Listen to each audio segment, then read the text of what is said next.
Tanong, sabi niya sa akin, ilang taon ka na dyan? Sabi ko, matagal na. Sinabi ko yung taon, kung ilang taon na ako nagtatrabaho. So sabi niya gano'n, yumaman ka na. Hindi. Sige, imagine mo, naubos yung time mo, hindi ka naman yumayaman. Sabi ko, loko to ha. Di ba? Alam mo yung parang, sabi niya gano'n, anong position mo ngayon? Ay, medyo nagyabang na ako kasi maganda-ganda position ko. Sabi ko, manager po ako. Sabi ko sa kanya gano'n, manager ka nga, marami kang pera. Sabi ko, yung kumpanya namin, maraming pera, bakit? Sumagot na ako, napahiya na ako eh. Tama ba? Ayoko lunukin yung pride ko. Tama, mali? Sabi ko gano'n. Sabi niya gano'n, Chris, sabi niya gano'n, ang posisyon, hindi yan maipamamana sa pamilya mo. Sabi niya sa akin, sabi ko, na-realize ko, oo nga, no? Sabi niya, pag ikaw namatay at nagkaanak, hindi pwedeng ipapamana mo yung pagiging manager mo sa anak mo. Pag namatay ka o tumanda ka, kukuha sila ng bago, mas agresibo, mas bata, at mas magaling sa'yo, at mas gwapo sa'yo. Sabi ko, pwede, at least, di ba? Naramdaman ko, na-appreciate niya ako. So sabi ko, sabi ko, ganun nga. Sabi ko, ganun. Pero sabi ko, sir, sabi ko kasi sa kanya, sir, ang maganda kasi sa position ko, stable na yung kinikita ko.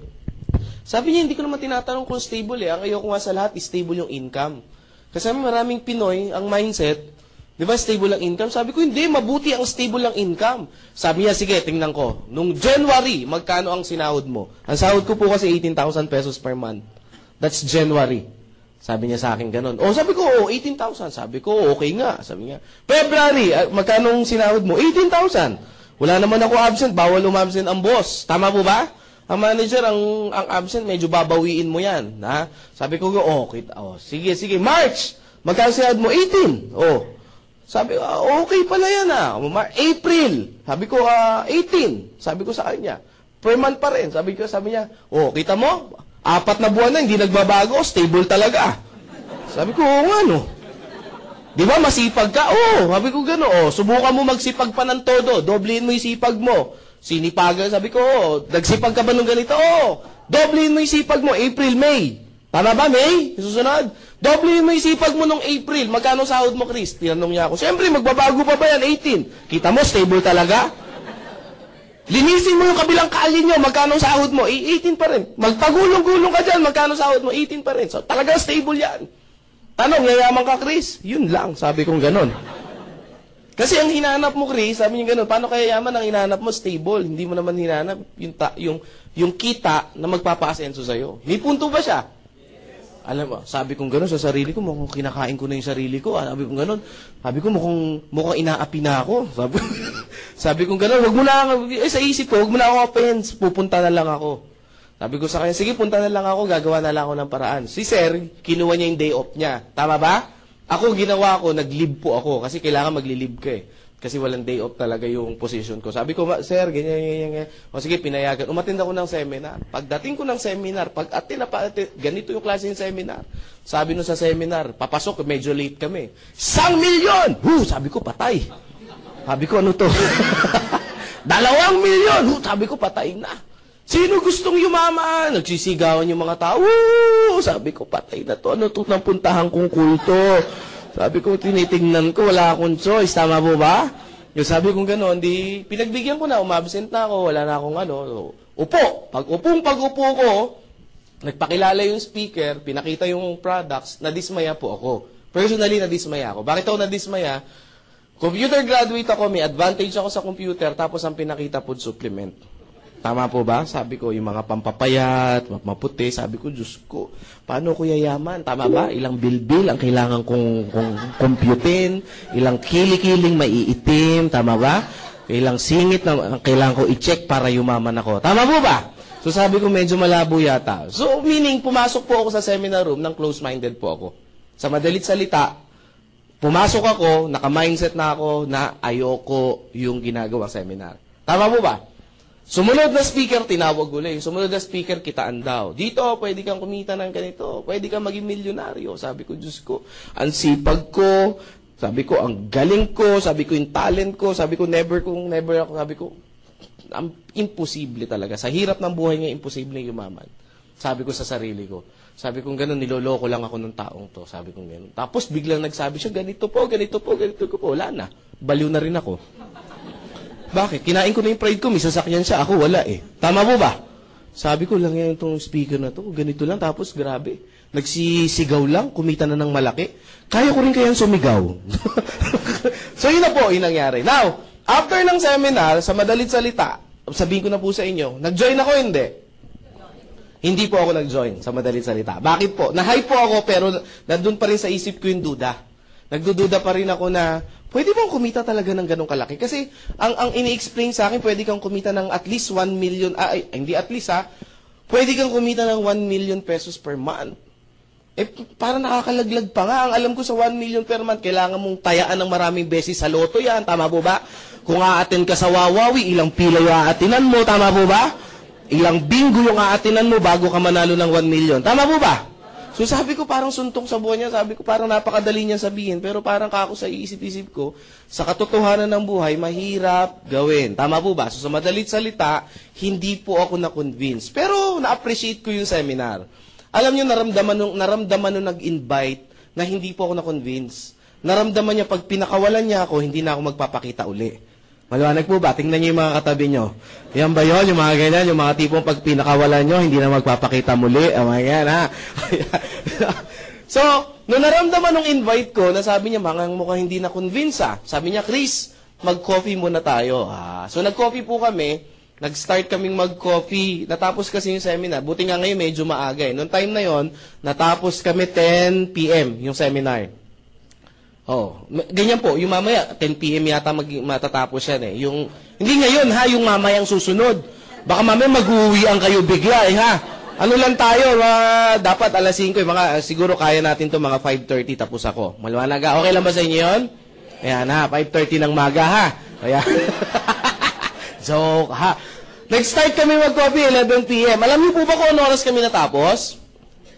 3 a.m. ng madaling araw. Sabi ko, wala, matindi. Alam niyo po ba, after ng 3 a.m. na yan, nabuang po ako. Hindi ako makatulog. Pag uwi ko ng bahay, 4 a.m. 4 a.m. yung uwi ko ng bahay, alas 5, kailangan ko gumising kasi papasok ako. Pero nung time na yun, hindi na ako natulog kasi hype na hype ako. Alam mo yung power na power, parang nagising yung natutulog mong pangarap. Ang tanong ngayon, ano yung in-explain sa'yo nung tao na yun? At sino ba yung tao nag-explain na yun? Yung taong nag-invite sa akin na hindi po ako pinakawalan ng pangalan po, Dr. Eduardo Cabantog. So, kilala nyo na. Talagang pag hindi pa ako na-convince, ewan ko na lang. Tama ba? So, kasi it's churchmate ko kasi siya. Sabi niya sa akin, tignan mo lang, alam nyo po, alas 3 ng madaling araw nung binitawan niya ako, parang hindi ako makatulog, parang hindi ako puyat, parang hindi ako pagod. Talagang sabi ko, hindi ko pwedeng hindi pakawalan. Ang tanong, ano yung in-explain sa akin ni Doc? Pakita ko po sa inyo. 2 paraan daw kung paano tayo gumagawa ng pera dito sa Pilipinas. Dito muna sa Pilipinas, huwag na tayo lumayo. Dito sa Pilipinas. 2 paraan. Pagka-graduate sa school, sino yung mga estudyante rito? Taas ang kamay. Yan, konti nagtaas ng kamay. Sino yung mga naging estudyante dito? Taas ang kamay. Sige. Kahit kindergarten, sige lang, magtaas lang. Ang importante, nakaranas mag-school. Sige po. Yung iba, hindi nyo inabutan? Nag-school ba kayo?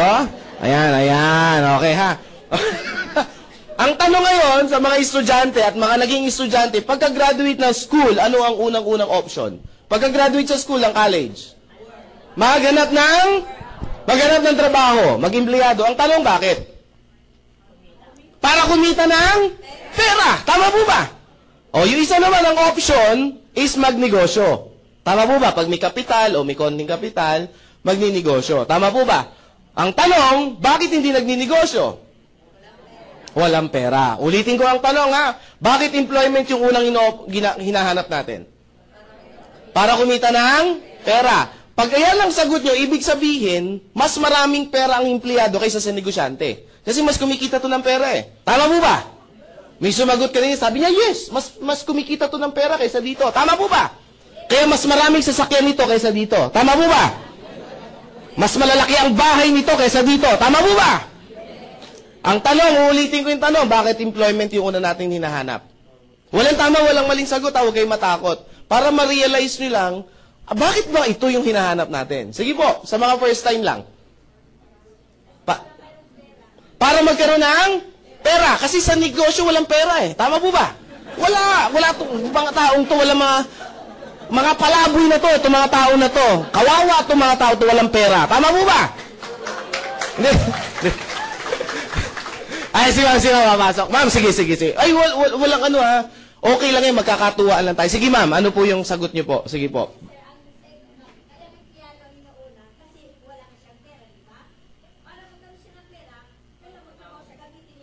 Yan. O, palakpakan natin sa... Yan. Pag sinabi, babalik ako kay ma'am. Ma'am, ano po name niyo, ma'am? Mami, ha? Tita na lang tawag ko sa inyo, o ate. Yan, ha? Ma'am Alice. Ma'am din, bumagsak no? O Ma'am Alice, pag sinabi bang negosyo, ano unang kailangan? Si ma'am Alice lang. Kapital. Yan. Pag sinabing kapital, ano unang kailangan? Pera. Tama po ba? Sagot kayo. Tama po ba? Ano unang kailangan sa kapital? Mali. Idea po. Pangalawa lang ang pera. Maraming Pinoy, ang akala nila pera ang una. Ano ginagawa ng Pinoy? This is the traditional way na ginagawa ng Pinoy. Papangakuan yung pamilya. Anak, mga asawa, mga anak, mga asawa. Bayan, nasasabi ko. Pupunta muna ako ng ibang bansa, magtatrabaho ako at mag-iipon ako ng pera. Tama, mali? Yung binibitawan sa atin para pag makaipon ako, uwi ako ng Pilipinas, magninegosyo tayo. Tama ba? At magbago ang buhay natin. Tama ba? Nagtrabaho na ilang taon, pag uwi ng Pilipinas, may pera wala. Hindi, karamihan meron. Sabi nga, maliit lang. Hindi ko naman tinanong kung maliit o malaki. Tama ba? Ang sinabi ko, na umuwi ng Pilipinas, merong dalang pera. Tama po ba? Either 10,000 yan, 20,000 yan, wala tayong pakialam doon. Basta meron siyang inuwing pera. Tama po ba? Pero bibihira yung nag-uuwi ng 10,000 ha. Karamihan meron talagang ipon pag uwi. Mga minimum yan, may 50,000. Gaya kasi bakit ko alam, mostly ng family ko, mga tsahin ko, mga upper na kamag-anak ko, mga talaga abroad yumaman. No po, ito ngayon yung question. Pag uwi ng Pilipinas, may dalang pera, karamihan po ba nagninegosyo? Ano ginagawa? Bibili ng flat screen, malalaking TV, refrigerator. Tama po ba? Mga bago sa bahay. Tama po ba? Papakain dito, syempre, mayabang galing abroad Tama ba? Mataas ang ere niya. Tama, mali? Syempre, galing abroad. Bigay dito, bigay dyan. Tama po ba? Pag fiesta, pakain ng todo. Pag birthday, talagang todo max. Tama po ba? Ang mga kamag-anak, pasalubong dito, pasalubong doon. Pagtapos ng ilang buwan, kamusta na? Wala na ng pera. Pag wala ng pera, ano uli gagawin? Babalik ulit doon, pangakakuan yung pamilya pa. Ilang beses natin nakita yung ganyang picture Tama po ba? Ang tanong, may pera yun, wala? Meron. Tama ba? Ba't hindi nagnegosyo? Alam natin, ito yung unang kailangan. Yes, walang idea. Bakit employment ang una natin pinapasok? Kasi walang idea sa... Yun yung dahilan. Kasi pag pinagsabi natin kapital lang at pera lang, ang tanong, pag ikaw ba nag-empleyado, walang kapital na pera? Marami ako na-interview, ang dami ng, di ba? Yung naghahanap pa lang ng trabaho araw-araw, magkano na ang kapital? Pamasahe, pagkain. Tama po ba? Pag natanggap ka, requirements pa. Tama po ba? Sabi, maliit lang yun. Ang negosyo po, alam niyo po bang hindi naman pinagbabasihan kung gaano kalaki yung pera? Bibigyan ko kayo ng konting tip. Merong nagkaroon ng segment ang Balitang K. Alam niyo yung Balitang K? Ang host dyan, si Jessica Soho. Tama po ba? Tinitignan ko lang kung nanonood kayo. Siyempre si Corina. Meron sumagot, oo, gumanon. Halatang di nanonood. Sabi niya, oo, talaga nakikinig siya, attentive, no? Ang host dyan, si Corina Sanchez. Meron siyang pinicture dyan, isang matanda, naging milyonarya. Pero alam niyo po ba kung saan siya nag-start? Sa 5 piso lang. Sa 5 piso lang siya nag-start mag-business sa halagang 5 piso. Pero after a year and a year, naging milyonarya siya. Ang tanong ngayon, Chris, paano niya nagawa yun? Tama ba? Kasi nagkaroon siya ng idea. Ano negosyo ginawa niya? Yung 5 piso niya, binili niya ng squash. Ano sa Tagalog ng squash? Ayun, kalabasa. So, inugasan yung kalabasa, hiniwa niya, yung 5 piso ha. Hiniwa niya, tapos kinatkat niya, tapos binenta niya sa kapit. Baka mamaya pumunta kayo walang maiiwan kayo na nag-invite sa inyo Tama ba? Ang tanong, pwede ba kayo maging milyonaryo din? Depende sa idea na meron kayo ngayon. Tama po ba? Kasi it's not how, sabi nung mentor ko, ang pagyaman, hindi sa laman ng kanyang bulsa, kundi sa laman ng kanyang pag-iisip. Tama ba? Ang tanong, bakit employment, Chris? Gusto niyo malaman yung sagot? The reason why bakit employment, kasi meron din natawag dito na security income. At sa negosyo, walang security income. Ang Pinoy masyadong sigurista. Tama ba? Subukan mo, hoy, aling nena, magnegosyo tayo. Ayoko nga, Chris! Bakit? Baka malugi. Sabi ko talaga malulugi. Bakit, Chris? Hindi pa tayo nag-i-start. Usapan pa lang, lugi na. Tama po ba? Hindi mo nga tinanong kung magkano ang kitaan. Tama ba? Kung paano yung paraan. Tama mali? Ayan. Oy, bakit dito? Sigurista ang Pinoy eh. Dito walang lugi. Tama ba? Basta natanggap ka, trabaho ka lang araw-araw. Tama ba? Trabaho araw-araw, tatanggap ka ng A15. Tama mali? Trabaho araw-araw, tatanggap ka ng katapusan. Tama ba? Tuwing A15 at katapusan. Tama ba? Trabaho ng trabaho, A15, katapusan. A15, katapusan. 1 taon ka ng A15 katapusan, may nagbabago ba? 5 years ng A15 katapusan, may nagbabago ba? 10 years ng A15 katapusan, may nagbabago ba? O may kilala ko, yung tito ko, 30 years nang nasa serbisyo, A15 katapusan, may nagbabago ba? Meron yung edad, hindi nyo lang napapansin. Tama ba? Tama ba? At ito yung dapat natin tanggapin. At habang umaangat ang edad natin, ang opportunity bumababa. Tama ba? Sabi ng iba, hindi totoo yan. Try nyo. 45 years old o 50 years old, kinatanggap pa ba na crew sa Jollibee? Good morning. Huh? Yung nagmamap, oh. Baka pag ikaw yung kumakain, sir, ako na po, naawa ako eh. Baka maawa sa inyo yan, tama ba? Tanong, lumiliit ba ang opportunity pag tumataas yung edad? May kaibigan nga ako, sabi niya, Chris, wala na akong choice, kailangan ko na pumasok sa negosyo mo. Sabi ko, bakit? 35 na ako, wala nang tatanggap sa trabaho sa akin. Sabi ko, at least, na-realize mo yan. Sabi niya, hindi ko na-realize, kailangan ko lang talagang tanggapin. 35 na eh, tama ba? O, yan ha. Nagigets mo ba to? O, ang itsura niya, si Robert Kiyosaki. Kilala niyo si Robert Kiyosaki?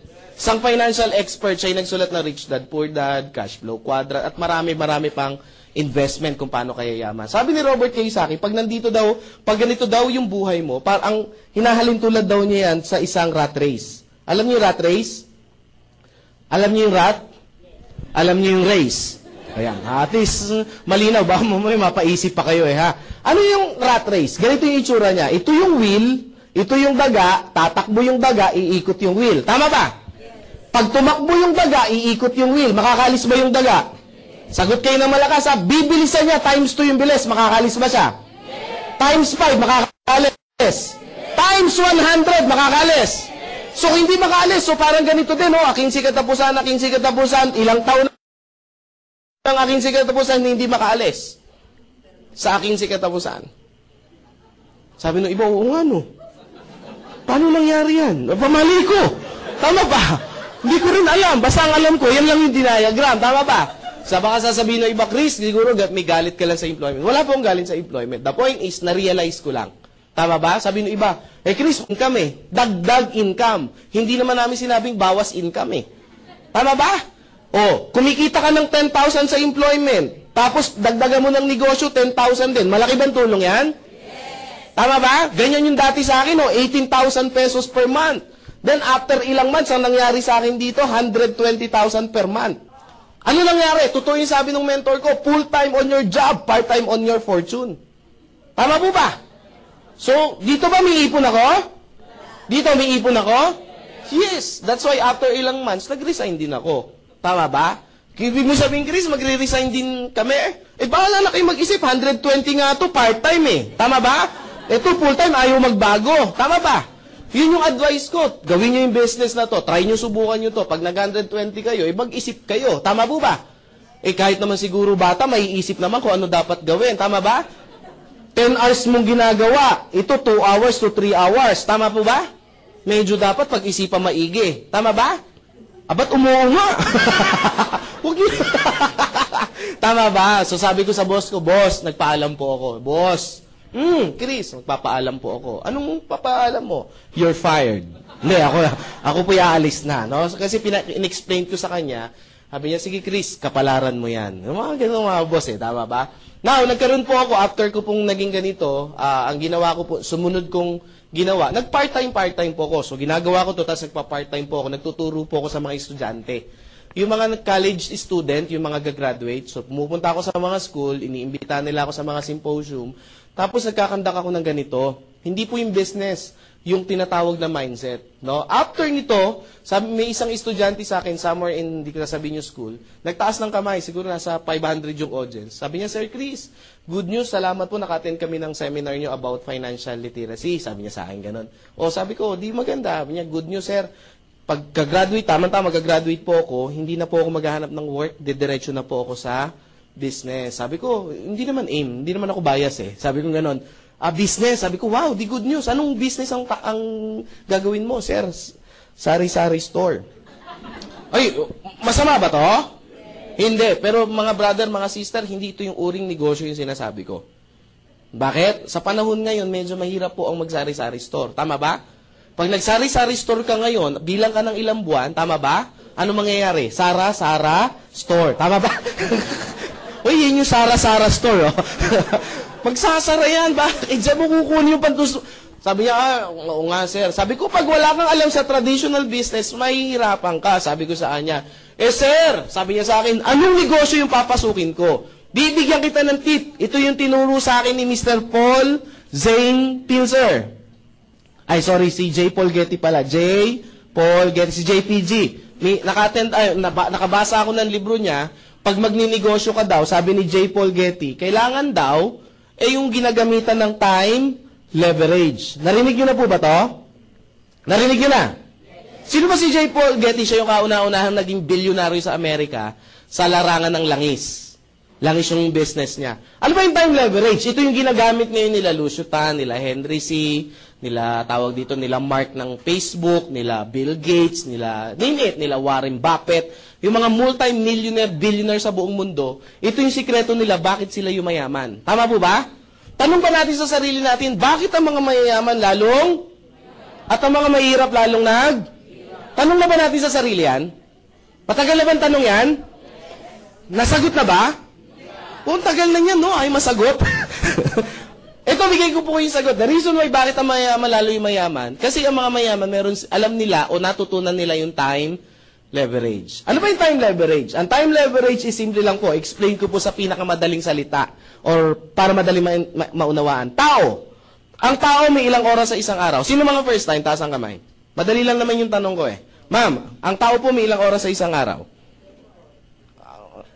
Nandiyan ba yung mga tinawag ko? Alam ko nandito lang yun eh. Ma'am, ano po name niyo, ma'am?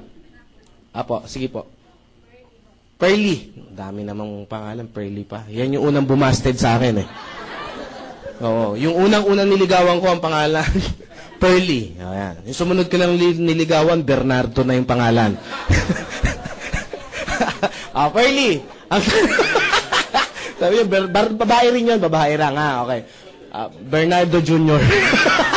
Ma'am Pearly, ang tanong, Ma'am Pearly, ang tao may ilang oras sa isang araw? 24 hours. Pwede bang sumobra, ma'am? Si Pearly lang. Ang dami bang Pearly rito? Dami pala. Joke lang. Biro lang. Per day. Ma'am Pearly, pwede bang sumobra? Pwede magkulang? Hindi pwede. O, palakpakan natin si Ma'am Pearly. Yan. Ma'am, ano po name niyo, ma'am? Miriam. Sige, si Ma'am Miriam muna. First time niyo, ma'am? Hindi po. Hindi. Si ma'am po na lang. First time kayo kanina, di ba? Ano po name niyo, ma'am? Ha? Maki. Kita niyo na? So, ibig sabihin yung pangalawang niligawan ko, babae din yun. Bernardo, malaki nga lang talaga yung nandito niya. Ha? Tsaka malaki lang talaga, boses. O, Maki, sangayon ka ba kay ma'am? Pwedeng, ang tao may 24 hours, pantay-pantay na binigay ang Diyos. Pwede ba sumobra? Pwede magkulang. So talagang 24 lang. Si Lucio Tan, kilala mo, Maki? Ba't ba, Maki, nagugutom ako? Si Lucio Tan, Miss Maki, tao hindi? Pangalawa, hindi, may sumagot kaya sa akin dito minsan, di ba? Sabi niya, hindi. In-check. Sabi ko, totoo kaya? Di ba? Sino mga member may sumagot last time dito? Sabi ko, hindi, in-check yan. Sabi ko, kailan pa naging hindi tao ang in-check? Sabi ko, tao rin po ang in-check, ha? Wala ka. Natatawa kasi kayo sa tanong ko eh. Kung tao si Lucio Tan, ilang oras meron siya sa isang araw? 24 hours. Lucio Tan have minimum hours of 40,000 hours per day. Sabi ng iba, sabi ko na, inchik talaga yan eh. Ang tanong ngayon, alam ko na yung pumapasok sa mga first-timer, alam ko yung tanong, paano nangyari yan, Chris? Tama ba? Ginamitan nila ng formula ng time leverage. Lahat ng bagay may formula sa mundo. Tama ba? Ang math may formula. Ang science may formula. Even ang buhay natin may formula. Now, paano nangyari? Marami pang negosyo si Lucio Tan. Marami. Philippine Airlines, Fortune Tobacco, Asia Brewery, Allied Bank, etc., etc., University of the East. Marami. Isang negosyo lang pag-usapan. Philippine Airlines. Under Philippine Airlines, may mga empleyado ba? Bawat empleyado, ilang oras ang minimum na pinapasok? 8 hours. Yung 8 hours na to, na minimum na pinasok, kanino to? Ki empleyado o ki boss? Ayan, may nagsabi ng empleyado, may nagsabi ng ki boss. Taas ang kamay ng ki empleyado. Okay, wala. Taas ang kamay ng ki boss. Yan, meron nagtaas. Taas ang kamay ng walang pakialam. Eh wala, hindi ko alam kung nasaan kayo eh. Tama ba? Ito po ki boss, never to magiging ki empleyado. Kung kayo may sagot na empleyado, never po naging sa inyo yan. 'Di ba? Pag nag-time card kayo, hindi na kayo, 'di ba? Nandun lang kayo sa loob at tatapusin niyo yung 8 hours bago kayo lumabas. Tama ba? Tama mali. Bakit naging ki boss yan? Kaya ka nga binabayaran eh. Binibili niya yung oras mo, lakas mo, yung skills mo, yung mga natutunan mo. Tama po ba? Kaya gumagana yung mga negosyo niya kahit natutulog siya. Tama po ba? That's why si boss, kada merong kinukuhang empleyado, parami ng parami yung oras niya. Tama ba? Ang tanong, si boss, pag natulog, may kita wala? Meron. Tama po ba? Nakita nyo na ba ang Philippine Airlines nung inantok si Lucio Tan? Gumaganon din? Gumaganon yung mga aeroplano, inaantok siguro si Lucio Tan. Gumigewang eh. Tama ba? O kahit tulog siya, umaandar. Yung mga negosyo niya ba, yung plantation niya ng sigarilyo, pag natutulog siya, gumagana? Pag nag-golf siya, gumagana yung mga negosyo? Ibig sabihin kung gumagana yung mga negosyo, kahit wala siyang ginagawa, kumikita? Itong empleyado, pag natulog, may kita wala? Nagkasakit, may kita wala? Tinamad pumasok, may kita wala? Why? It's because iba yung pagkakaroon nila. Ito si Lucio Tan, naintindihan niya yung time leverage. Kaya pansinin niyo yung mga mayayaman, lalo yung mayaman. Ang oras nila parami. So ano yung batas si J. Paul Getty? Pag gusto mong yumaman, paramihin mo yung oras mo. Pag dumadami yung working hours mo, meaning kumikita ka ng malaki. Ano nangyari sa Pinoy? Ano pagkakaintindi natin? Meron tayong 24 hours na binigay ng Diyos. Tama mali? Sabi daw, kailangan nating magtrabaho 8 hours. Ayan. Per day. So ilang oras yung natira?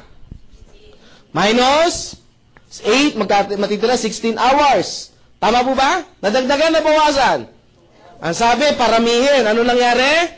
Nabawasan. Binenta yung 8 hours eh. Tama ba? Sabi, kailangan para yumaman, magsipag. Overtime. Overtime, 2 hours. Ilang oras na tira? 14 hours. Natutulog ba si Juan de la Cruz? Naman. Tama ba? O, 8 hours ang tulog. Meron nga dyan, 10 hours eh. Tama ba? Tama ba? Gigising pagtanghalian na. Oo. Ilang oras matitira? 6 hours. Si Juan de la Cruz ba may TV sa bahay? Pag may TV ba, ginagamit yan o display lang? Ginagamit. Minimum na lang. Yung tipong yung mga teleserye. Yung teleserye na, huwag na tayo mag-umpisa sa umaga. 3 hours. Ilang oras matitira? 3. Dumadami. Tama po ba? Dumadami. Ang tanong, yung 3 hours na to, saan natin to nagamit? Palagay nyo. Kumakain ba, gumugugol ang oras? Nagwiwiwi, nagpupupo, gumagamit ang oras? Naglalaba, naghuhugas ng pinggan, gumagamit ang oras? Nagpi-Facebook ba? Tama ba? Naku, lagpas ako. Tama ba? Hindi lang 3 hours eh. Tama ba? Nagte-text, nakikipag-textmate ba? Telebabad, nag-aabang ng jeep, etc., etc.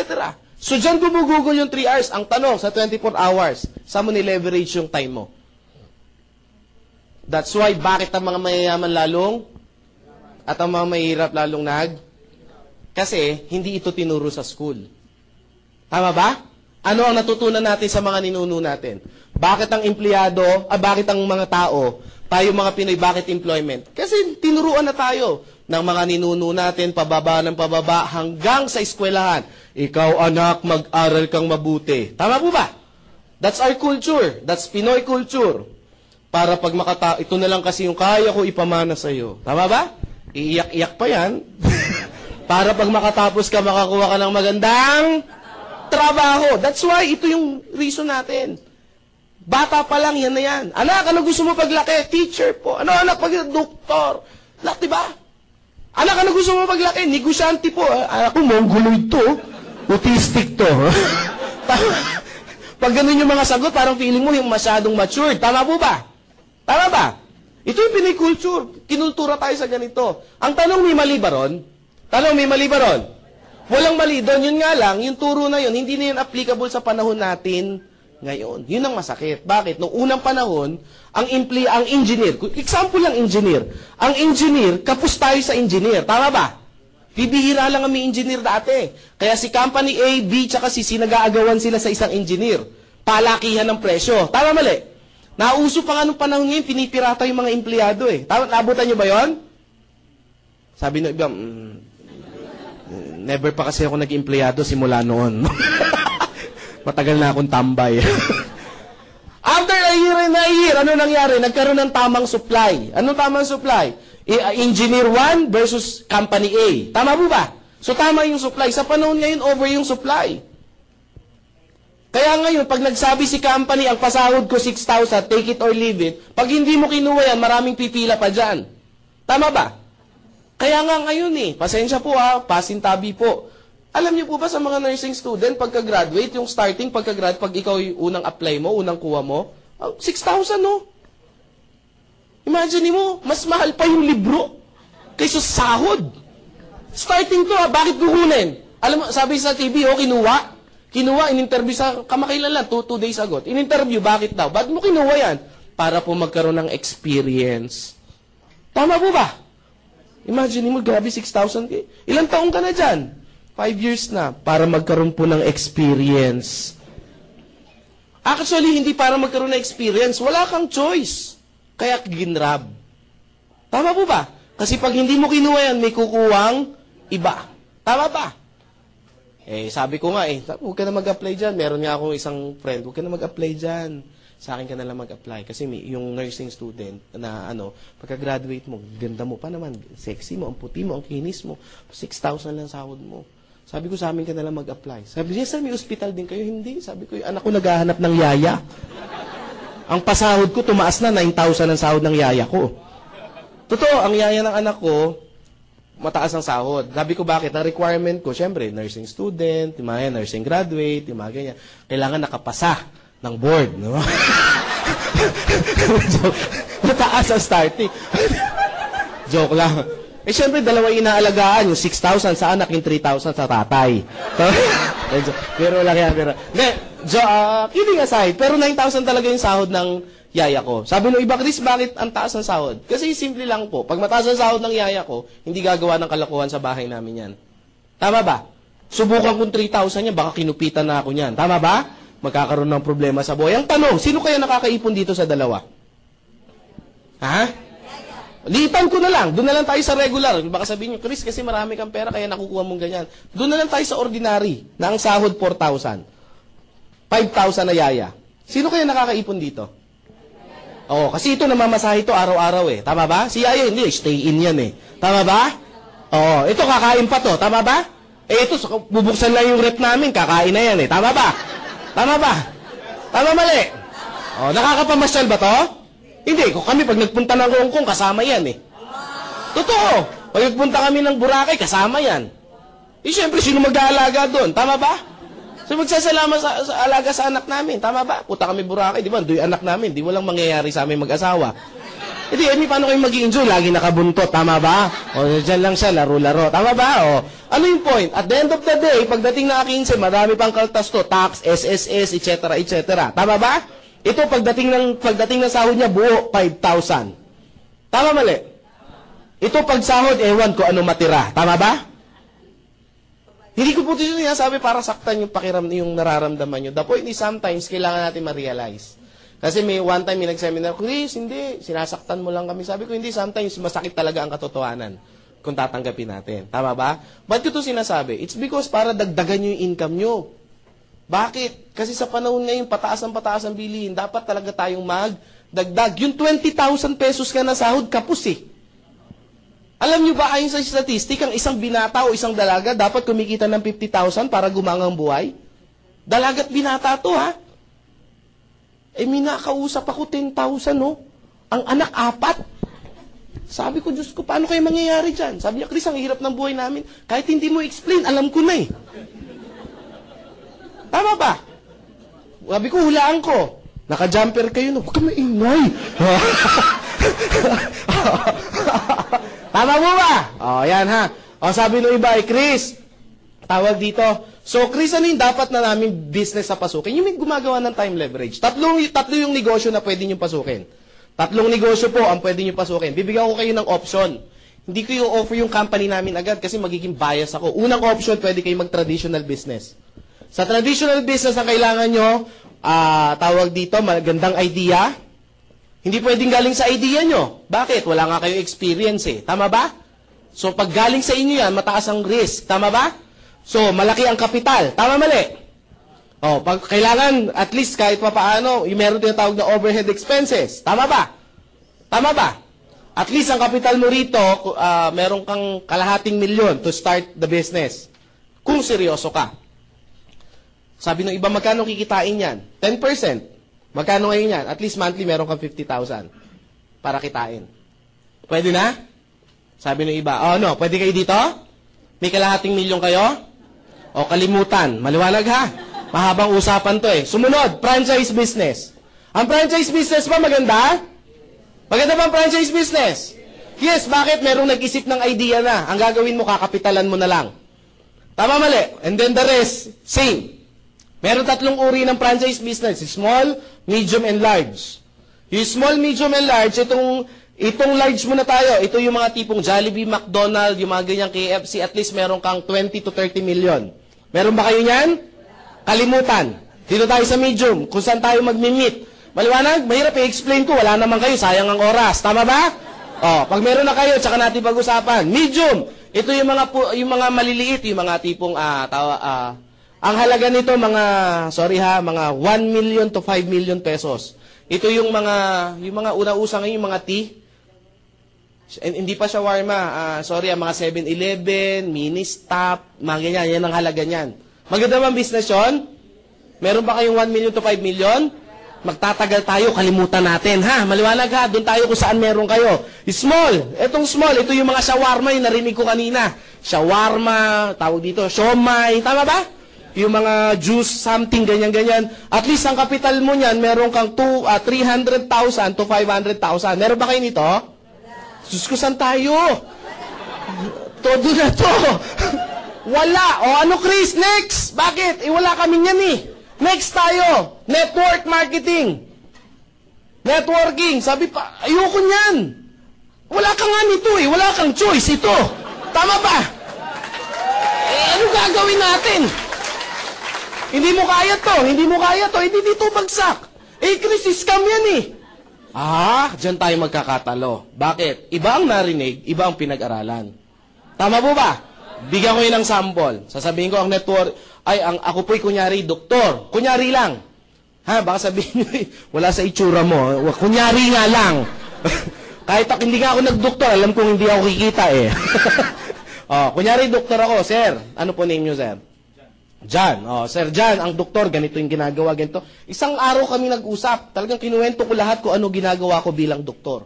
So alam niya na kung ano yung ginagawa ko bilang doktor. Ang tanong, doktor na ba siya? Hindi pa. Bakit hindi siya doktor? Kasi hindi naman niya pinag-aralan eh. Iba ang narinig, iba ang pinag-aralan. Tama po ba? Maliwanag po ba? Baka mamaya, yung rinig nyo na scam, mga sa kapitbahay nyo lang yan. Tama po ba? Tama mali? Kasi, kung bakit lumalaki itong franchise business, it's because networking yan. Ang networking, isang paraan po ng isang time leverage. Bakit na po ang networking? Kasi yung mga taong hindi marunong mag-traditional at walang capital for franchise business, it's a combination ng dalawang to. Ang ginawa lang, pinaliit lang yung capital. It's the same system. Niliit yung capital, yung idea, hindi, sa inyo pa ba manggagaling yung idea? Hindi, maglalabas ka lang ng maliit na kapital, it's a small capital, tapos maliit yung maliit yung ilalabas mo na kapital, meron nang mag-iisip ng idea. Ang tanong, may risk pa ba? Wala. Bakit may ibang idea na hindi na galing sa iyo yung idea? Tama po ba? Tama. Chris, baka malugi. Yan ka na naman eh. Tama po ba? Anong gusto mo? Malugi ka sa maliit o sa malaki? Chris, kahit ano, lugi pa din. Tama ba? Pag hindi ka, wala ka bang ginawa, lugi ka hindi. Lugi, ba't nandiyan ka pa rin sa lugi? Wala naman pala nangyayari. Tama ba? Chris, sabi niya gano'n, Chris, kasi ayoko talaga ng networking. May ibang pabaraan pa ba? Meron. Ano po? Mag-networking ka.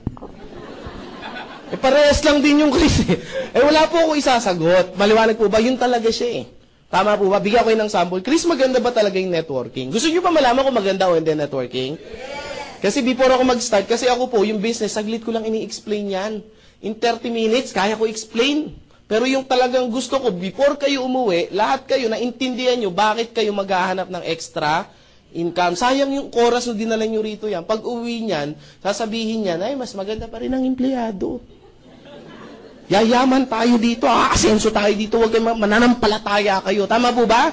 Ang pananampalataya na kulang sa gawa, ay, wala po yan. Tama po ba?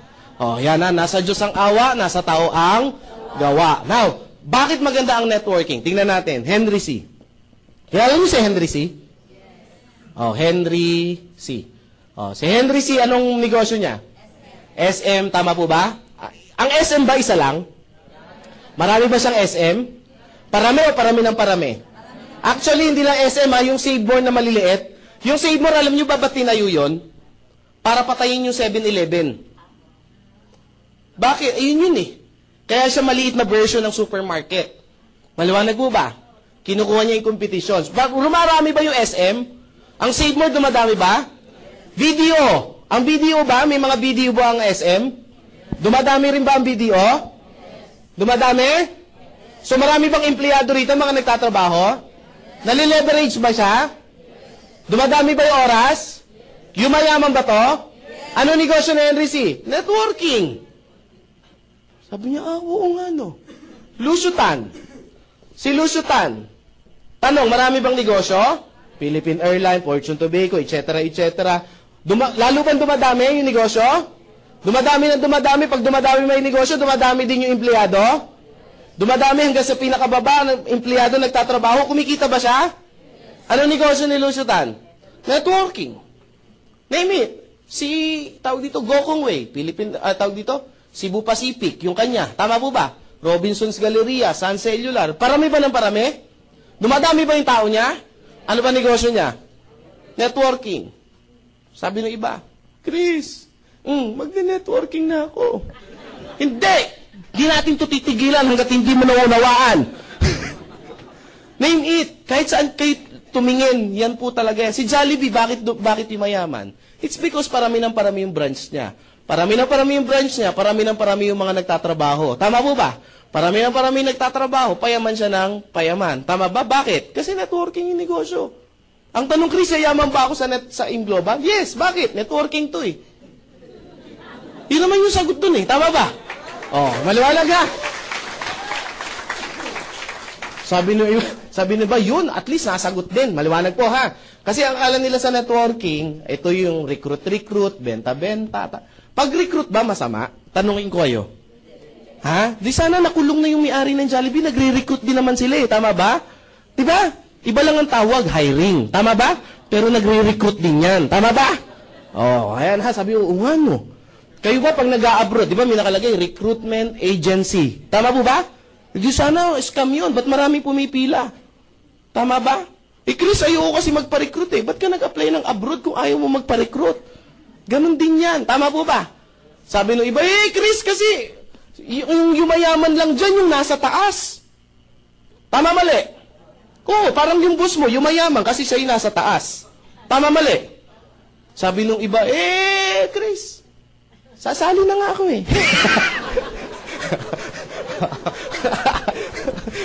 Naubusan. Business!